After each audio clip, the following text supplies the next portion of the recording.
Hello, my name's Faye and this is Faye's Parallel Stories, and today I wanted to give you a little mid-month wrap-up of all the books I've been reading in January so that I don't have so much to talk about at the end of the month. I've read 6 books so far. Today's the 18th? Yes, the 18th of January, oops. And I'm in the midst of Tome, Infinity and Beyond, a sci-fi themed month-long readathon. So all of these books are science fiction books, although how far they actually fulfill that genre demand is kind of up to you and how hardline you are. You will probably not argue with me that Annihilation by VanderMeer does fulfill the science fiction prompt. This follows an all-female expedition team that is sent to Area X, sort of quarantined off nature reserve in a way, to find out why all the expeditions that have been sent out so far, I believe it's 12, either never return, end up dead, or just totally gone to the world in some way or another. It's a short book, which is good for a readathon. I ended up giving this 3 out of 5 stars because although I really liked the weirdness, and there are some really cool pictures that are conjured up, also the main character is kind of distant and unlikable, and that reading experience I did enjoy.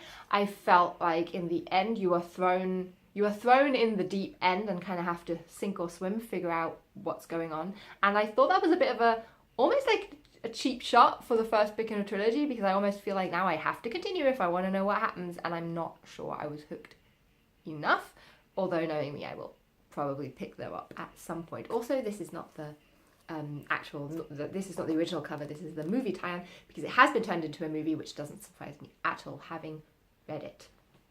Next, I read Watchmen, the graphic novel by Alan Moore and Dave Gibbons. Yeah, this 1987 first published graphic novel is sort of like heralded as one of the biggies.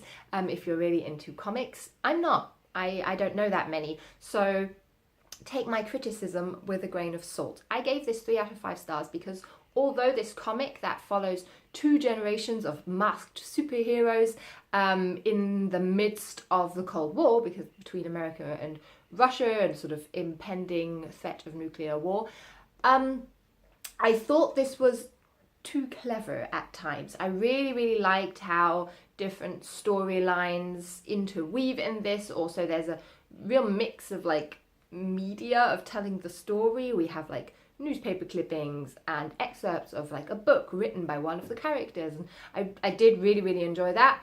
I just thought in the end the actual plot was a bit thin, and it's dated in some ways, but I don't regret having read it, especially because now I might actually get some references that are made to some of these characters in this book, especially the Rorschach character. It's very cool. With my book club this month, which fit nicely into the sci-fi prompt, I read Friday Black by Nana Kwame, Adjei-Brenyah, long name. And this is a collection of his short stories. This is a young author, and that is also my... well, that can't be my criticism. You can't criticize someone for being young, but I thought it read young. This is a collection of sort of speculative fiction stories, all about racism in America, being a black person, man in this case, in America, social class, capitalism, and it just seems a bit heavy-handed at times that this is sort of his experience. You write about what you know, I guess, and I did really like the sort of palpable aggression in some of those books. I thought those were his stronger ones, but some were just, I thought, weird without actually knowing where they were going. So even though I was really hyped for this book, I think the cover is beautiful with a lion and a spider, which does also allude to one of the stories in here. I just thought other authors have done similar things better. We read the short story collection, The Thing Around Your Neck by Chimamanda Ngozi Adichie, which has sort of similar themes at times. It is different, but just as far as it comes to the skill of writing, I was a little disappointed by this one. I also read Aliya Whiteley's The Beauty and really, really liked this, although I feel like this is false advertising. Although this claims to be The Beauty and is packaged as a story, The Beauty being a story of an all-male community where all the females have died, and they come across this sort of fungus life form and have to figure out how to interact or live side by side with them. That's only sort of a half, maybe 2/3 at most of the book, and then there's also another short story by Aliya Whiteley in here called Peace Pipe. The Beauty is quite disturbing at times, and I can really get why some people wouldn't like this, finding it sort of... I read some criticisms about this book, some, reviews of this book afterwards, and people really disliked the sort of body horror, porny vibe. I disagree with that. I thought it was done really cleverly and explores questions of what it means to be of a certain gender or sex, and how fluid this dichotomy actually truly is. I thought that was done in a really clever way, and I thought it was just also just a fun book. It didn't get caught up in wanting to be all meaningful. But Peace Pipe, I thought, was the silent hero in this book, and I thought that it was a shame that it's packaged that short story doesn't actually advertise. Peace Pipe is about a linguist in a world where multiple planets are inhabited and there are different alien races, I guess, and she is tasked with communicating with the different alien races, and whilst she is in solitary confinement for a mistake that she made, she starts communicating with a pipe. And I thought that was great. I gave this 4 to 5 stars. I think I might have just deducted a star because I didn't like how this was packaged, I guess, but I do really recommend this. I also listened on audiobook to Slaughterhouse-Five by Vonnegut, which I'd never, ever, ever read or listened to before. I went to school in Germany, so a lot of the classics I've actually skipped and never got to read. I thought this was excellent. I gave it 5 out of 5 5 out of 5 stars. The version that I listened to was read by Ethan Hawke, which was also great. I fancy him a little bit and his voice is really cool. I also got over the slightly cringy bits where there's sort of space sounds in between sections in the book, but it was done in a clever way because we do skip through time and space with the story of Slaughterhouse-Five, set during the Second World War mainly. Kurt Vonnegut combines autobiographical material with the story of a young American soldier who we follow from Luxembourg to Dresden, I should say that in a German way, in Germany, where he experiences the bombing and basically total destruction of the city. But we also follow him through time and space, like as I alluded to. He time travels, he goes to a whole different planet with different aliens, and you can discuss all the symbolisms behind this and if this should actually be qualified science fiction, or whether this is just a highly traumatized person during the war. But I thought it was so cleverly done. The language is great, and for such a relatively short book to combine so many different things, I was actually really impressed how it doesn't start getting chaotic or sidetracked. It all tells one story, and I loved it. First 5-star read of the year.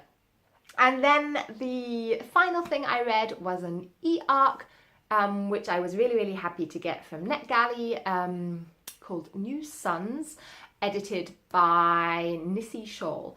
And I read down the subtitle because that sort of explains what it is. It's New Suns, original speculative fiction by people of colour. There are 17 short stories in this short story anthology, and I was really, really eager to get my hands on this. It's totally got my name all over it. Speculative fiction, short stories. Like, after Friday Black especially, like, I was really looking forward to getting a few really cool stories, but all in all, I was a little disappointed again. Unfortunately, I felt like there was quite a lack of sort of emotional depth and character development in quite a few of the stories. You get a great width, what's the word, span in the sort of genre of speculative fiction, if you can even call it a genre. You really get like hard sci-fi all the way to sort of folklore, magical realism. So that is really fun. You don't get bored. But I really think some of the stories begged to be fleshed out quite a bit more. Again, I wrote down three short stories that stuck with me and I rated highly. There was a short story by Hiromi Goto called One Easy Trick, about a heavily overweight woman who goes to the forest and loses her belly fat, literally. Then there was a story called Dumb House by Andrea Hairston, which reminded me a lot of Station 11. We get to meet this sort of middle-aged woman who's living out somewhere in the country in her house in a bit of a hermit, trying to shield off all the technological development, and she gets visited by two salespeople who might be more similar to her than we first think. I really like the characters in this one, which also elevated it so much above all the other stories where I thought the premise was intelligent but the characters kind of lacked something. And then finally, I also wanted to mention Blood and Bells by Karen Luwachi, which was a sort of Romeo and Juliet story, set in a very like modern urban setting with gangs and how friendship and kinship and family and the love for a toddler prevails. And I thought that was a really quite emotional retelling of the Romeo and Juliet story, which is just one of the best stories anyway. So those three I did really like, and there were a few authors that I might now keep an eye out for. That's what anthologies are great for on the whole, I think, and it can always be a bit hit and miss. So I'm not sad that I read it, but disappointed that I ended up giving the anthology on the whole 2 out of 5 stars. I was hoping for something that was going to thrill me a little bit more. So that's everything I've read so far in January. I'm really enjoying listening to audiobooks. It's quite new for me. I don't tend to do that. Currently I'm listening to a non-fiction audiobook about transhumanism, trying to somehow get another spin on the whole science fiction theme while still listening to some non-fiction, because I do like doing that every now and then. I'm enjoying that so far.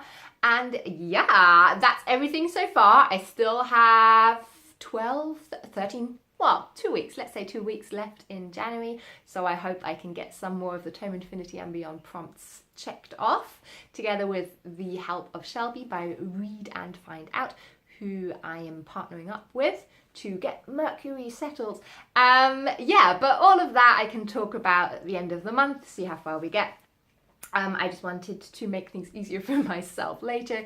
I hope you are having a great time reading in 2019. Yay! And I'll talk to you very, very soon. Bye!